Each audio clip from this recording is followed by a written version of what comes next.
हाँ, इसके बाप की सरकार है, 50 साल रह जाएगा। कौन सा जीवेगा इनमें से 50 साल? रामदेव का चूरन खा लिया होगा 50 साल जीने रहने को है। रामदेव की संजीवनी बूटी खाई है या आसाराम की खाई है? देखिए, गधे को साबुन से नवाओ, घोड़ा हो जाएगा क्या? स्वदेशी उसका कौन सा बन रहा, फैक्ट्री लग रही। हमारी गाय का दूध 30 रुपए लीटर और हमारी उसी गाय का मूत रामदेव बेच रहा 90 रुपए लीटर। तो गुण भी तो बताते हैं ना कि हाँ, बता दिया।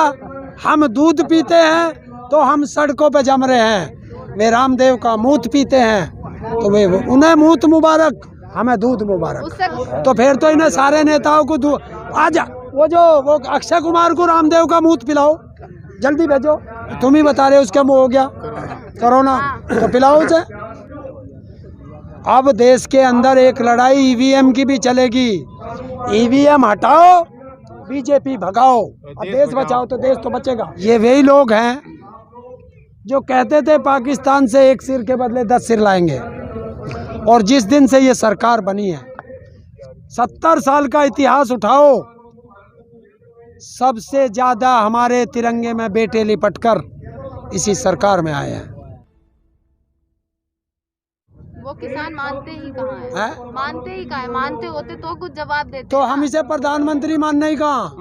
चुने तो बड़ी शान से थे आप, चुने तो बड़ी शान से थे। गड्ढे में भी गाड़ देंगे, चिंता क्यों मान रहे हो? 50 साल जो रहने वाली है सरकार, हाँ, उसको इसके बाप की सरकार है, 50 साल रह जाएगा। कौन सा जीवेगा इनमें से 50 साल? रामदेव का चूरन खा लिया होगा 50 साल जीने रहने को है। रामदेव की संजीवनी बूटी खाई है या आसाराम की खाई है? रामदेव जी तो स्वदेशी बेचते हैं, फिर किसान क्या करते हैं? जब रामदेव जी को स्वदेशी के नाम से जाना जाता है कि स्वदेशी चीजें बेचते हैं वो। देखिए, गधे को साबुन से नवाओ, घोड़ा हो जाएगा क्या? स्वदेशी उसका कौन सा बन रहा, फैक्ट्री लग रही।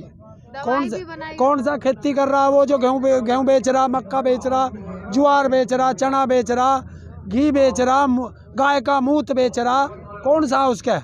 बताओ कौन सा रेट जानवर पता है? रेट पता है? हाँ, पता है। हमारी गाय का दूध 30 रुपए लीटर और हमारी उसी गाय का मूत रामदेव बेच रहा 90 रुपए लीटर।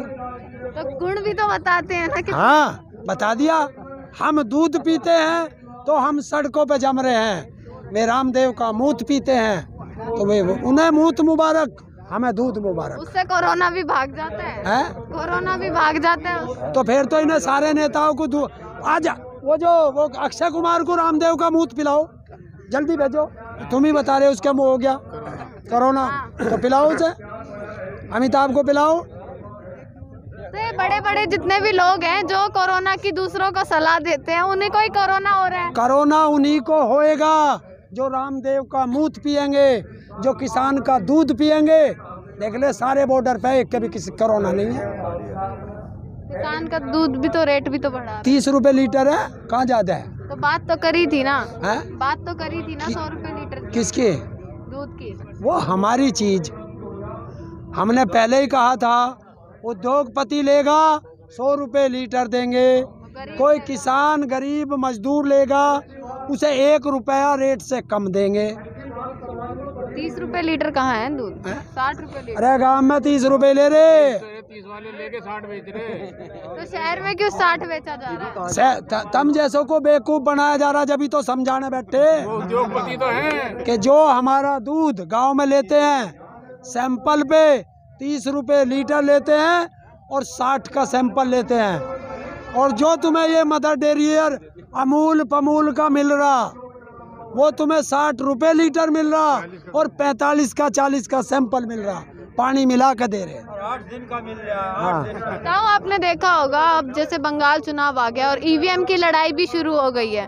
भाजपा की जो गाड़ी थी उसमें ईवीएम मशीन मिली है सब में। क्या साबित करती है ये चीजें? साबित क्या करती है ये चीजें? चोर। हमने कहा है कि कोरोना एक बहाना है, किसान निशाना है, और किसान निशाना नहीं बनेगा। और ईवीएम पे रखी तुमने बात, अब देश के अंदर एक लड़ाई ईवीएम की भी चलेगी।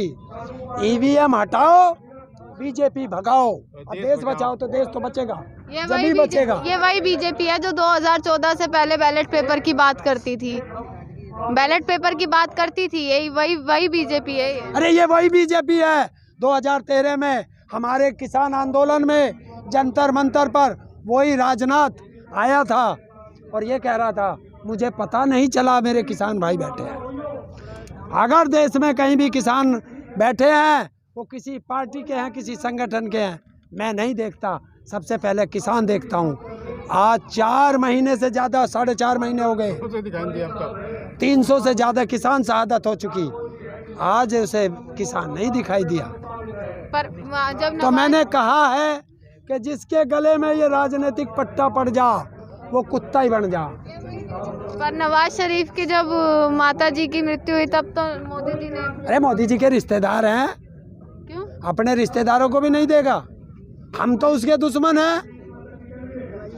था वो एक सबसे बड़ा सवाल। अब छत्तीसगढ़ में जिस प्रकार से 22 जो आर्मी के लोग थे वो अब शहीद हो गए हैं और घायल भी हैं कुछ लोग। देखिए 22 से ज़्यादा छत्तीसगढ़ में नक्सली हमला हुआ, 22 तो शहीद हो गए थे सुबह और 30 घायल बताए हैं और कुछ गायब हैं। तो इसके लिए जिम्मेदार कौन?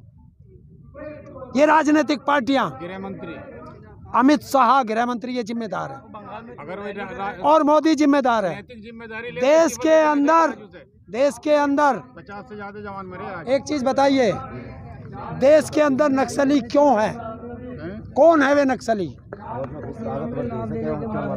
पर ये तो वही सरकार है ना जिसने एक बार दावा किया था कि कोई भी टेररिस्ट अटैक वगैरह होंगे नहीं अगर हमारी सरकार आ जाती है। तो देखिए पुलवामा भी हुआ जिसकी आज तक कोई खबर ही नहीं है। देखिए ये वही लोग हैं जो कहते थे पाकिस्तान से एक सिर के बदले 10 सिर लाएंगे, और जिस दिन से ये सरकार बनी है 70 साल का इतिहास उठाओ, सबसे ज़्यादा हमारे तिरंगे में बेटे लिपटकर इसी सरकार में आए हैं। इससे ज्यादा नहीं मरे कभी। और दूसरी चीज, आज हमारे 22 बेटे शहीद हो गए, 30 से ज़्यादा घायल हैं और कुछ लापता हैं।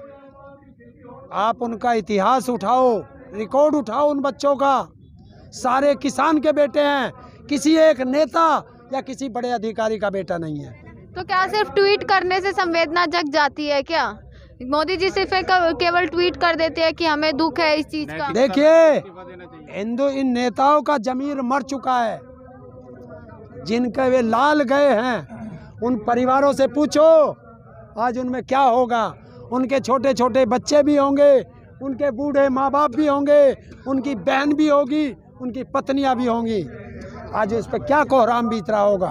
पर चुनाव यात्रा में अब उनको मतलब ही नहीं है, वो चुनाव में मस्त है।